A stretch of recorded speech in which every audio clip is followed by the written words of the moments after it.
स्वागत है आप सभी का फिर से एक नई वीडियो में। दोस्तों, आज के वीडियो में हम बात करेंगे 7वें चरण शिक्षक विज्ञप्ति के ऊपर। और इसमें जो है सरकार का बहाना स्टार्ट हो चुका है, इसी के ऊपर हम बात करेंगे। आज तक यानी कि विगत दिनों आप कोई भी न्यूज़ या कह सकते हैं समाचार पत्रों में यही पढ़ते आ रहे होंगे कि 7वें चरण का नियोजन जल्द शुरू होगा। लेकिन आज के अखबार में आया है कि 6ठे चरण का नियोजन जल्द शुरू होगा। तो ये मामला मैं छोटा सा संक्षेप में आपको बताता हूँ, उसके बाद आगे बढ़ेंगे। और ये जो है मामला जो 7वें चरण शिक्षक विज्ञप्ति का इंतजार कर रहे हैं और वो जो थोड़ा डाउटफुल सरकार की जो रवैया है या सरकार का जो बहाना है जो स्टार्ट हो चुका है, तो उसको लेके हम आगे बात करेंगे। तो आप लोग निश्चित तौर पे बने रहेंगे, कहीं जाएंगे नहीं, वीडियो को लास्ट तक देखिएगा और इसे लाइक शेयर कीजिएगा। और चैनल पर जो लोग पहली बार आए हैं चैनल को सब्सक्राइब करके बेल आइकन दबा लेंगे। आइए हम शुरू करते हैं। ये जो शिक्षकों के 6ठे चरण वाला जो मामला है, 6ठे चरण वाला मामला ये है 32,916 पद पर जो नियुक्ति होनी थी माध्यमिक और उच्च माध्यमिक यानी कि कह सकते हैं हाई स्कूल और +2 विद्यालयों में, उसी का ये मामला है। अब ये जो नियोजन जो होने वाला था या कह सकते हैं कि नियुक्ति पत्र बंटने वाला था, और तब जाके इस पर जो है स्टे लगा दिया। कोर्ट ने स्टे नहीं लगाया, बल्कि कह सकते हैं कि उसे अपना कोर्ट ने रोक लगा दिया कि इन लोगों को भी लिया जाए। उस पर रोक नहीं लगाया। मतलब कुछ ऐसे अभ्यर्थी थे, मैं बता देता हूँ कि कुछ ऐसे अभ्यर्थी थे, जब एस्टेट 2011 हुआ था तो उस समय अप्रशिक्षित थे। और लेकिन उस समय एक रूल था अपना कि जो प्रशिक्षित नहीं भी हैं, बीएड नहीं भी किए हुए हैं, फिर भी एस्टेट में बैठ सकते हैं। तो ऐसा रूल था। तो जो सिंपल ग्रेजुएशन वगैरह किए हुए थे वो लोग भी उस समय बैठे थे, और वो लोग बैठे थे और उसमें बहुत सारे ऐसे लोग थे जो पास भी कर गए थे। तो उन्हें क्या था कि प्रशिक्षण करना था, मतलब बीएड करना था, बीएड की ट्रेनिंग करनी थी।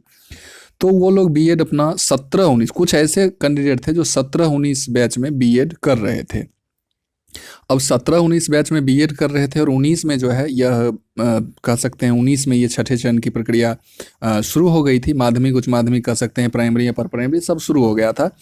तो 6ठे चरण का जो ये प्रक्रिया शुरू हुआ था, इसमें बहुत कुछ आगे बढ़ चुका था स्टेप, कह सकते हैं कि मेधा वगैरह बन गया था। और वहाँ अब सिर्फ जैसे प्राइमरी लेवल का जो नियुक्ति पत्र बटा, वैसे ही 6ठे चरण माध्यमिक में नियुक्ति पत्र बटना था। तो ये लोग जो है कोर्ट गए और कोर्ट का आदेश आया कि ठीक है, सो 26 सितंबर, शायद 26 सितंबर 2019 तक जिन्होंने भी मतलब बीएड कर लिया है, उनका कहना यही था, कोर्ट का कहना कि 26 सितंबर 2019 तक एस्टेट पास, जो 2011 में एस्टेट पास कर गए थे, और वो अगर 26 सितंबर 2019 तक उनका अगर प्रशिक्षण हो गया है तो उन्हें जो है इसी बहाली में 6ठे चरण में ही लिया जाए, ऐसा कहा गया था। सरकार का कहना था कि हमारी प्रक्रिया, हमारी प्रोसेस जो है 6ठे चरण माध्यमिक उच्च माध्यमिक का बहुत आगे बढ़ चुका है, और फिर से अगर इन लोग को इंक्लूड किया जाता है तो फिर से हमको शुरुआत से सब कुछ करना होगा। तो इसके लिए सरकार जो है उनसे आदेश कह सकते हैं मांगने गया था, शिक्षा विभाग या शिक्षा मंत्री कह सकते हैं, जो हमको यह बहाली करने दिया जाए, आगे जो बहाली प्रक्रिया होगा उसमें इन लोगों को लिया जाएगा। लेकिन ऐसा कोर्ट नहीं माना। कोर्ट का कहना था कि नहीं, आपको लेना पड़ेगा इसमें। तो इसी के कारण है अब जितनी भी प्रक्रिया प्रोसेस आगे बढ़ चुकी थी, वो सारी प्रक्रिया और प्रोसेस को अब क्या करना होगा, रद्द करना होगा, और रद्द करके फिर से जो है शुरू करना होगा। इसलिए यहाँ लिखा हुआ है शुरू करना होगा।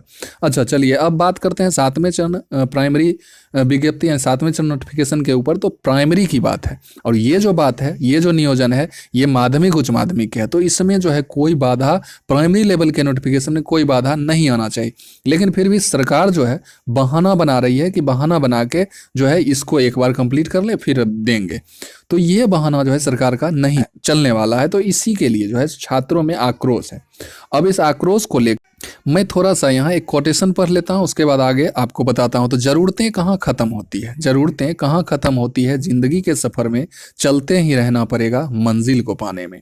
अब देखिए, नीड यानी कि आपकी जो आवश्यकताएं हैं वो कभी ख़त्म नहीं होगी। जैसे जैसे आपकी ज़िंदगी आगे बढ़ेगी, आपकी आवश्यकताएं भी बढ़ती जाती है।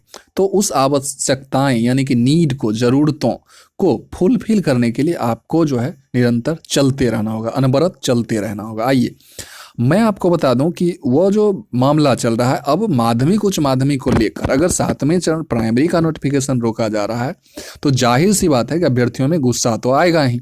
तो इसी को लेके अब देखिए, संजय सर के द्वारा, अपर जो मुख्य सचिव हैं, उनके द्वारा बार बार कहा जा रहा था कि 6ठे चरण की बहाली खत्म होती है तो 7वें चरण पर काम किया जाएगा या उसको स्टार्ट किया जाएगा।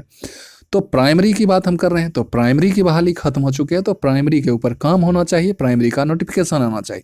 लेकिन अभी तक इस मामले में कुछ भी पॉजिटिव नज़र नहीं आ रहा है। तो इसी को लेके आज ये लोग सचिवालय गए हैं, जो भी कोर टीम है जो आपकी अगुवाई कर रहे हैं, आपके लिए लड़ रहे हैं, आपके जो लीड कर रहे हैं, वो लोग सचिवालय गए हैं। तो वहाँ से यही सवाल पूछा जाएगा कि आपने महोदय यही बोला था कि छठा चरण जैसे कंप्लीट होता है, तो छठा चरण आपका कंप्लीट हो गया, अब सातवें चरण की विज्ञप्ति दे दीजिए। और दूसरी बात, जो आप अगर कहिएगा कि माध्यमिक उच्च माध्यमिक, तो ये बात तो अभ्यर्थी मानेंगे नहीं, क्योंकि माध्यमिक उच्च माध्यमिक की बात है तो माध्यमिक उच्च माध्यमिक को आप रोकिए ना, सातवें चरण का माध्यमिक उच्च माध्यमिक आप रोक सकते हैं। लेकिन प्राइमरी तो आपका खत्म हो गया, तो प्राइमरी आप स्टार्ट कर दीजिए, प्राइमरी का नोटिफिकेशन दे दीजिए। माध्यमिक उच्च माध्यमिक की बात है तो माध्यमिक उच्च माध्यमिक वाले को आप डिले कीजिए, या माध्यमिक उच्च माध्यमिक खत्म होने के बाद आप सातवें चरण माध्यमिक उच्च माध्यमिक पर बात कीजिए। लेकिन मेरा जो है छठा चरण प्राइमरी अपर प्राइमरी खत्म हो चुका है, तो सातवें चरण प्राइमरी अपर प्राइमरी दे दीजिए। अब ऐसा वो कहते हैं, अगर नहीं मानते हैं, कहते हैं कि नहीं छठा चरण माध्यमिक उच्च माध्यमिक भी खत्म होगा तब हम देंगे, तो ये आएगा ही। ऐसा ही निगेटिविटी जो है सो विभाग के तरफ से दिख रहा है, मंत्री जी के तरफ से दिख रहा है। तो इसलिए भावी प्रारंभिक शिक्षक संघ के द्वारा जो है आंदोलन रखा गया है, अनिश्चितकालीन आंदोलन। और इस आंदोलन में आप लोग निश्चित तौर पे उनका साथ दें, सहयोग दें, भरपूर सहयोग करें, क्योंकि ऐसा आक्रामक आंदोलन आपको करना होगा ताकि सरकार डरे, सरकार को लगे कि कुछ जो है सो अनहोनी ना हो जाए, इस आंदोलन में कुछ घटना ना घट जाए और सरकार प्रेशराइज हो। और कह सकते हैं कि सरकार प्रेशराइज जब होगा, दबाव में जब आएगा, तो वो नोटिफिकेशन देने के लिए बाध्य हो जाएगा। नोटिफिकेशन निश्चित तौर पे आपको तत्क्षण उसी समय मिल जाएगा। तो इसमें भरपूर बढ़ चढ़ के सहयोग करें, चाहे आप किसी भी ग्रुप में हैं। ग्रुप देखिए बटा हुआ है, 2-3 ग्रुप बटा हुआ है, तो उसमें जो आपको जो लीड कर रहे हैं वो लोग बट सकते हैं। हम अभ्यर्थी को नहीं बटना है, हमारे हक के लिए जो भी लड़ेंगे उनका हमको साथ देना चाहिए।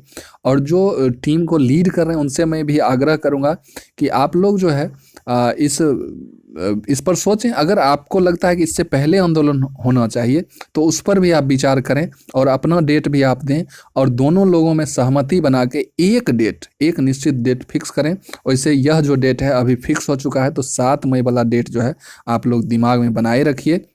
और मैं कोर टीम जो 2-3 टीम में बटी हुई उनसे भी आग्रह करूंगा कि आप भी अगर अपना लगता है कि इससे पहले होना चाहिए, इसके बाद होना चाहिए, तो आप लोग सहमति बना के जल्द से जल्द एक डेट फिक्स कीजिए। वैसे फिलहाल ये 7 मई फिक्स हो चुका है अनिश्चितकालीन आंदोलन के लिए, तो इस डेट को तमाम अभ्यर्थी ध्यान में रखेंगे। और एक एक अभ्यर्थी को घर से निकलना है और आंदोलन जहाँ भी हो आंदोलन स्थल पर पहुँचना है, और वहाँ बढ़ चढ़ के आक्रामक आंदोलन, जो भी आंदोलन का क्राइटेरिया होता है, आंदोलन का रूल रेगुलेशन होता है, उसको फुलफिल करना है, ताकि सरकार प्रेशराइज हो और दबाव में आके नोटिफिकेशन आपका जल्दी जारी करे।